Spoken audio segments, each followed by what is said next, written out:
हो. काय हो, कुठे हरवलायत? हा, कसला विचार करताय? अगं नानी आहे ना आपली, त्यांचं काय झालं आता? ऐका, अगं झालं काय हे, तुम्ही कशाला त्यांचं वागणं मनाला लावून घेता? त्यांचा स्वभाव ठाऊक आहे ना तुम्हाला. जाऊ दे, सोडून द्यायचं.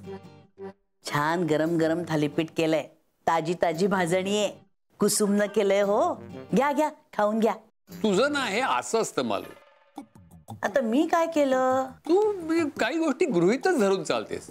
म्हणजे आता मी नानी बद्दल काय बोलणार हे तू आधी कसं ठरवलंस? 50 वर्षांचा इतिहास आहे म्हटलं.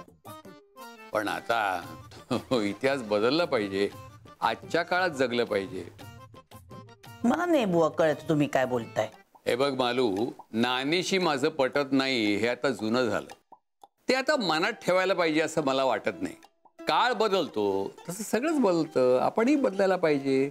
जुनं टाकून नवं घ्यायला पाहिजे. आता जुनं उगाळ बसण्यात काय अर्थ आहे सांग? आता इतिहासातून शहाणं व्हावं आणि पुढे निघून जावं. किती छान बोललात हो. तेच तर म्हणतोय मी आता ठरवलंय, मी नानीशी चांगलं वागणार आहे. दिलूबाळा सुद्धा आता अगदी हेच बोलत होता. हो, दिलू बाळ? अगं 60चा घोडा झालाय तो. घोडा कधी 60चा होतो का? तू उगाच शब्दांचं कीस पाडू नको.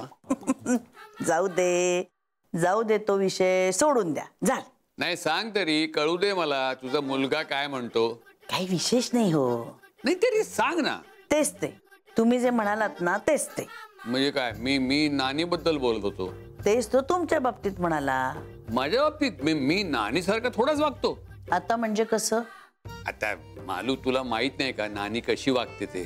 अहो, पण तुम्हीच तर आता म्हणालात ना, इतिहासावरून शिकावं आणि पुढे जावं. हो, पण म्हणून इतिहास बदलत नाही.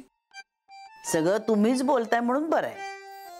ते माझं म्हणणं तू समजून घे मालू.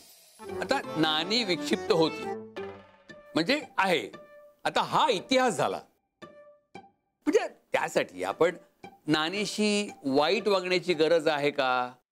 तर नाही. हा, नाही. तर इतिहासावरून शहाणं व्हावं आणि पुढे जावं. हेच दिलूबाळा म्हणतोय. माझ्याबद्दल? इंग्रजांबद्दल.